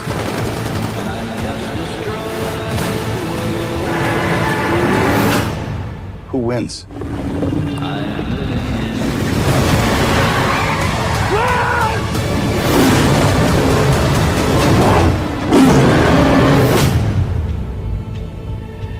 Oh my god. This is a show? Yes. I look. Yeah, I gotta get Apple TV. God damn, there's too many streaming services. I just want to say, why is it the stuff from this monster universe, and not even the universe, just this whole franchise of kaiju and stuff. You look at the Minus movie, you look at what's coming up with that, and then you've got this TV show. Why are these better than the ones that they spend hundreds of millions of dollars on? Because they care. Because they know where to put the money. Yeah, because the stuff that they spend all these hundreds of millions of dollars on, this is gonna make his money back. No, it's not, because you just because you spend a bunch of money on stuff doesn't mean that it's gonna be good. Yeah, And it's character driven. The way -1 was. You have to know where you're going to put the money. Yeah. Like, Yeah, at first I saw that, I was like, Cthulhu. Yeah, and it looks like crazy. It looks like they're taking a lot of pages from the Kong Skull Island movie, which I love. That's my favorite monster movie outside of -1. You know, Jason, you're right. Apple TV doesn't fuck around 95% of the time. Like, Yeah. the majority of their stuff is really well made because they allow people to put out creative projects. Really? Yeah, because I really want to watch Foundation. Foundation is fucking great. I've heard That's it's right good. up my alley. Being I'm such a nerd for Dune, that I was like, oh, this sounds so much like Dune. It's so much up Look my at alley. that. I Oh my want to watch god. this. Oh my god, that looks so good. I got to go back and finish For All Mankind. I kind of bailed on Yeah. that around season 2. Not because I wasn't liking it. I was Yeah. just watching too much. I just feel like Apple TV is one of those streaming services that exists to fund like the iPhones and the iPads and stuff, and they make so much ancillary money from bringing people in through their Apple TV service that they can spend money on the shows and it doesn't matter to them. Like they're willing to put a lot of money into something to make these like artistic, creative driven projects because they're not chasing revenue the Yeah, same it's like just way make stuff for our Netflix infrastructure, is. whatever. Yeah. Yeah, I mean, this looks incredible. Look, I like the Godzilla movies. They're not all like 10 out of 10. You know what I mean? Some of them haven't been great. But to me, it's like this. I saw the first season of this and it was so good. And this to me now looks even better than the first season. And I love the first season of this. So, did anybody else watch the first season or am I the only one that watched it? I bailed. I liked it. I bailed on the first season. It was. I found it kind of boring. But this looks great, so it kind of makes me want to go back and finish the first season.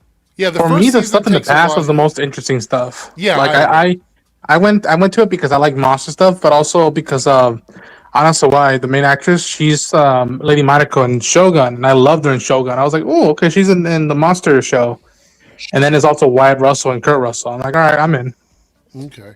Been saying this. Wyatt Russell needs to play Oliver. I enjoyed season 1. I can understand what's a little slow. I get it, Joe. There's times when I felt like it was a little teetering there, but I think the way they wrapped up the season, like the last 2 episodes, are really strong, in season 1. So I absolutely enjoyed it. I'm looking forward to this one. I love the idea that the one thing about the TV shows, and this is, you can say the same thing for like the superhero TV shows and the sci-fi TV shows, they're willing to take bigger swings at weird ideas because they have a longer time to tell the story, which means if something isn't working, they can change it up in the next season. Movies don't have that ability because they're such high risk. Like, movies have such a high budget and a high risk that a lot of the studios don't want to take that chance. So I think this is really good. All right, so this is going to be the 15-minute alarm for everybody before we go. You guys still have time to vote on the poll in the Reloaded channel because we hit the goal over there. And what I want to do now is, and I put this in the private chat, and if you guys missed out on it, then you can think about it. I think everybody has their favorite movies already. It's really easy.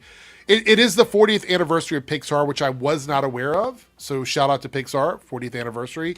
I'd just like for you guys to shout out a couple of your favorite Pixar movies if you want to before we wrap everything up. Jake, you already had yours going, so why don't you go ahead?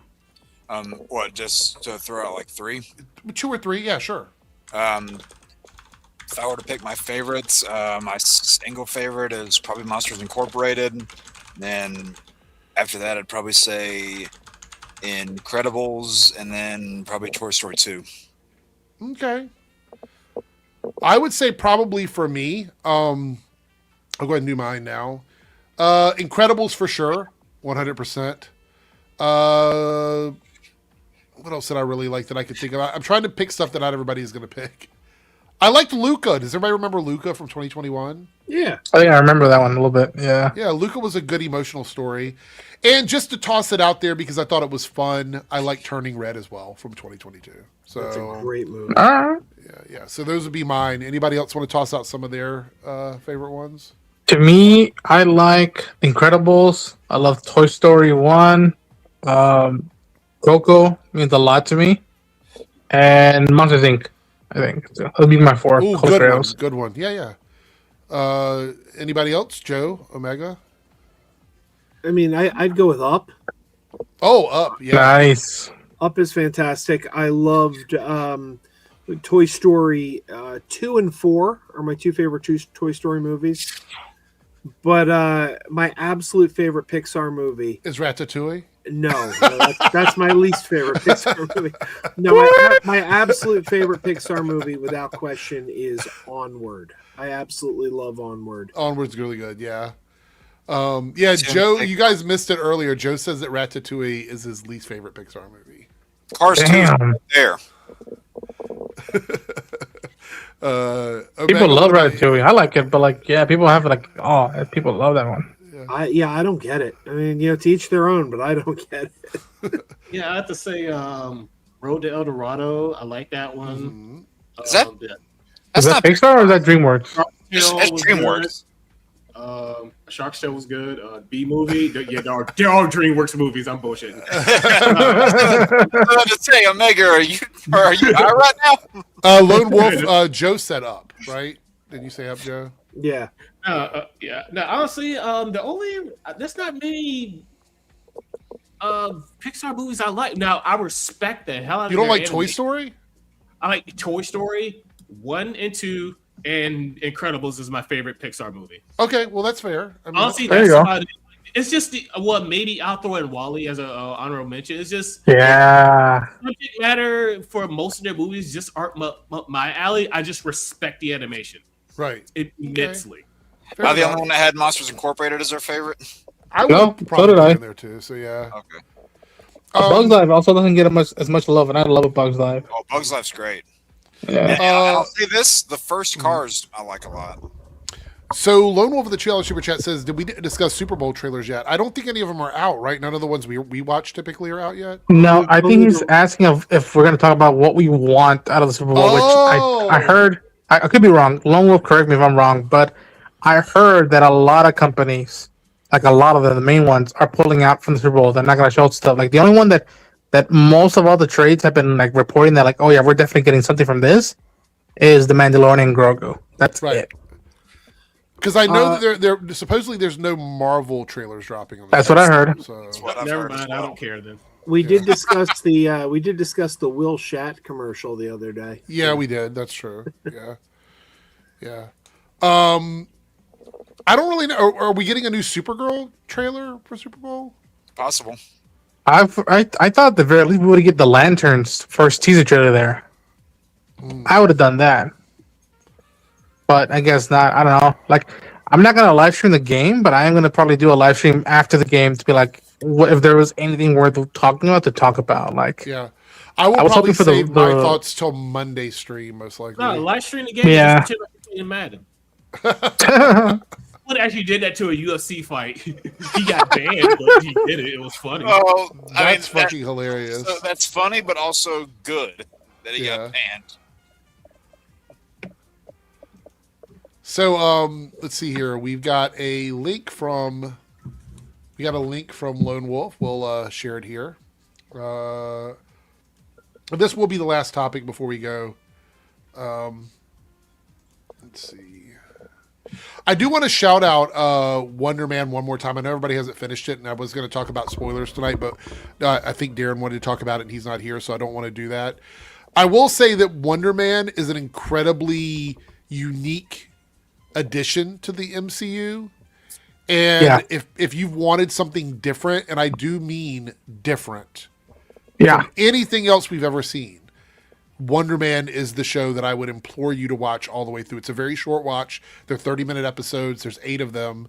You can get through it in a couple days if you don't have any reason not to. I know, Joe, you're watching it with your wife, so you're taking a little bit longer to get through it. But if you're somebody that just binges stuff, you can get through it very quickly. And I don't know if the show is going to matter beyond where we end on the show or whatever. That's okay. It's okay. Yaya is incredible. Yeah. That works as a story that has a beginning, middle, and end. Yeah. Where if you want to revisit in the future, cool, but you don't have to. Yeah, because there's no setup for WonderMan. There's no. I'll put it this way: the way it ends, you are either going to be okay with whatever that means for the character, or you're not going to expect when you're going to see that character again based on the way it ends. And that's all I'm going to say. I'm not going to spoil the ending. I did have one thing. I mean, we can talk about it off stream because I don't want to spoil it for anyone. But you told me there was a major spoiler in episode 4, and I made it to episode 4, and I can't for the life of me figure out what it could be. It was just the character in episode 4. Oh, okay. But people were spoiling it online already. It was just the episode was all about one character. So I didn't really want to spoil that. But then of course, you can't escape the internet. So, Josh Gad will return to Avengers Doomsday. Yeah, exactly. All right. So it says here, Super Bowl trailers, Mandalorian and Grogu, Spielberg's Disclosure Day, Minions 3 lined up for. Why are these eyes capitalized? Is that all of them are? Really? Yeah, all these eyes here in this title are almost. The one in Mandalorian isn't. Yeah, it is. Yeah, they're all capitalized. All the eyes are. Oh, I thought that was a dot. No, that's weird. Okay, anyway, do they really make it difficult here? All right, so this is what we're gonna do. All right. Star Wars, Steven Spielberg, and the Minions are getting ready for the big game Hollywood tapped Super Bowl to generate hype for several more of its anticipated blockbusters. Disney expected to air a trailer for Mandalorian and Grogu, the first theatrical Star Wars film since 2019. God, it feels like it's been so long. The Rise of Skywalker. It's also possible the company might release a spot for Toy Story 5. I actually think this would be really smart for them to put Toy Story 5 out during the Super Bowl. Yeah, because it comes out in June. Yeah. One of the studio's summer releases, but there won't be a trailer for Avengers Doomsday or Marvel's upcoming superhero adventure Spider-Man Brand New Day. Look, I feel like I know people think that they should be promoting this already. Darren talked about it the other day. They could promote Spider-Man 3 weeks before the movie and it would still make $1 billion. So. I said this earlier, I'll say it again. Look back to No Way Home, and before somebody says that was a different kind of movie, I know. But also, it's Spider-Man. Spider-Man sells. Look at the evidence. Yeah. No Way Home came out in December of 21. They didn't start doing promo for that movie until August. Movie still made almost $2 billion. Yeah. So Spider-Man will sell. It'll do fine. I think Spider-Man is one where they don't even have to worry about the advertising in a big way. It's going to advertise itself. Yeah. and again, right, Sony. So that's not even a Disney decision; it's a Sony decision. Right. Sony, because Sony's not making the movie; they're distributing it. Right. Sitting out the Super Bowl entirely are Netflix, Apple, and Amazon. According to people familiar with the studio's various plans, Warner Brothers, which typically doesn't spend heavily on the Super Bowl, also is expected to have much of a presence. However, DC Studios will tease Supergirl during the Puppy Bowl.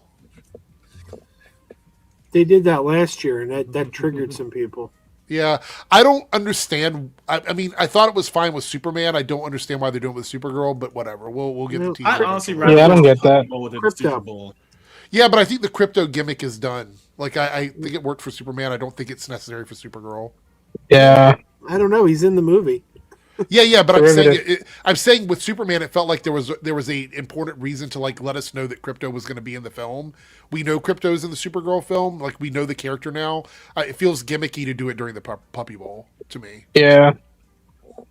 But that's just me. I'd rather watch the Puppy Bowl than the Super Bowl. But there's also a very just good me. There's also a very good reason to do it. Corporate synergy. You can spend all the money for the Super Bowl, but they own the Discovery Channel. So it's like, yeah, it's one hand washing the other. Right. All right. So, let's see. The Sun's Up Universal, which unlike NBC is owned by Comcast, the studio is expected to run trailers for Spielberg's Alien Invasion thriller Disclosure Day, as well as the Super Mario Galaxy movie and Minions 3. So we're still going to have a bunch of trailers to look at on Monday. Yet Christopher Nolan's The Odyssey, which Universal is producing, won't be launching any new materials. All right. Paramount, which was recently purchased by David Ellison's Deep Pocket Skydance, will launch a trailer for Scream 7. Lionsgate, which may use NBC's hour of pregame coverage to tout Michael, is an upcoming biopic about Michael Jackson. I'm sure Lance is excited about that. Oh, yeah. Oh, yeah, dude. He was raving about it earlier. Mm-hmm. Yeah. So, wait, it's out already? There was a Michael trailer that dropped like today or yesterday. It was like a day ago. So the only issue with this is if there is a single Michael Jackson song in the trailer, it will get copyright struck. So that's my only issue. Is I don't mind looking at it, but if there's a song in it, it's definitely going to get copyright struck. I think there is. So, anyway, all right. Well, that's pretty much it. I don't really have anything else for tonight, so that's fine. It's a shorter stream, but hey, I did a bonus stream on the weekend, so we got a bunch of stuff out of the way there. Let's see what everybody picked for us as our bonus topic over in the Reloaded channel. All right, 37% says top 5 Star Wars hot takes. Oh boy. So let's do this. Top 5 Star Wars hot takes. And I will actually let us do 5 instead of 3. So prepare 5 for that one. Let's see. And do we have anything over at Coffee? No. Just double check that. Always at the end of the stream, make sure we didn't miss any payments over there. If you guys do want to, like, I know some people have asked if they can support the stream, but they don't use like Google Pay or anything like that. If you want to use another form of payment, you can go to the Coffee page to make a super chat. Essentially, I have it open during the streams. It's just coffee.com. And I think it's just DJ Eric. Yeah, coffee.com, DJ Eric. I'll copy it here and paste it for anybody that wants to save it. So if you do want to support the stream and you just don't want to use Google's payment system, this is where you go. Guys, So, YouTube is killing this channel. Yeah. Due to the candid conversations that we have, YouTube is pushing the algorithm down on this channel. So please, everybody was looking for you. Everybody was looking for you the other day when I was talking about that. Say the line, Bart. Yeah. Lone Wolf with the $2 super chat here says 7 million to 10 million for 30 seconds of ad time is crazy. It's been like that for a minute though. Like they've always been super expensive. Yeah, that's not a new thing. Yeah, but the thing about it is you got to think about this. If you spend 7 million, but your movie makes $2 billion, yeah, that was money well spent. So yeah, that's chump change. Yeah. But if you spend 7 million and your movie makes 8 million, Unfortunately, you do great. I would have to say, if you spend $7 million and your movie makes $8 million, then you've got bigger problems than a Super Bowl ad. Dude, I just got to tell you this: that math is so hard to explain to people who don't know how film budgets work. Yeah. Because they'll be like, "Oh, that means they earned $1 million extra." No, no, not at all. All right. Anyway, thank you everybody for being here. We're going to go around the room and see if anybody wants to discuss any shout outs for their stuff, starting with Omega, and then we're going to go clockwise. Yeah, just go to I don't know, it's because it's reversed on whichever thing. Well, right here, it's go to my deviantart.com website, a gallery. I've been there for 20 years. I've been doing this. If you like it, great. Give me a few likes, follows, whatever. Hey, if you want to commission me for a piece, hey, let me know. I'll give you a price or whatever. So okay. Yeah, I'm gonna start doing commissions now. I mean, it's gonna make money off that shit. By the way, Harrison here says, I reckon they should use the World Cup final being in the States this year as a similar opportunity for trailers, especially for international audiences. That's a good point. Yeah. That's a really good point, Harrison. All right. It hasn't been in the States for about a decade. That's true. All right. Big Woke Joe, bigger and woker than ever. What do you got? Come on over to Crazy Joe Adventures. Check out some adventures. You can also go over to Crazy Joe's concession stand, but I'm really pushing Crazy Joe Adventures these days. Okay. Jake, what's happening with you? Well, we got Lost Levels on this coming Sunday. It very well might be another mystery stream. I did one of those this past Sunday just because I wasn't able to stream from my PlayStation. It might be another one. Who knows? But aside from that, Let's Plays, rankings, retro views, a couple bonus videos I've been working on. Life's definitely found a way to screw me over on upload times. But yeah, other than those uploads, Lost Levels on Sundays at 7 Eastern. Okay. And Ronan, what's going on with you? Just wrapped up most of my coverage for WonderMan. You can go check that out. Reaction shorts. Covering Night of the Seven Kingdoms every week. Covering reaction shorts. I do the Monday streams that follow the episodes to talk spoilers with everybody. Usually I have Jake and my friend Brent on.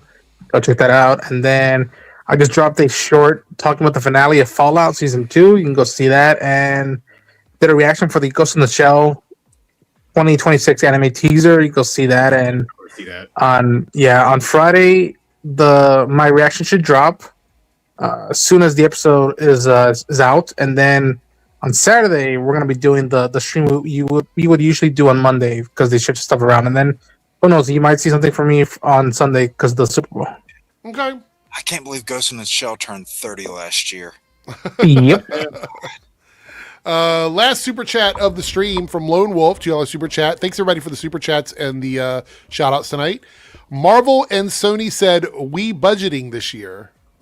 Yeah, that's for sure. 100%. Did you see your message down there? Yeah, Canada Graphs. I will check it right as the stream is over. I appreciate you being here. Thank you so much. All right, everybody, that's it. We're out for the night. We will see everyone in the next stream. Hey there, if you're seeing this, that means we have reached the end of the stream.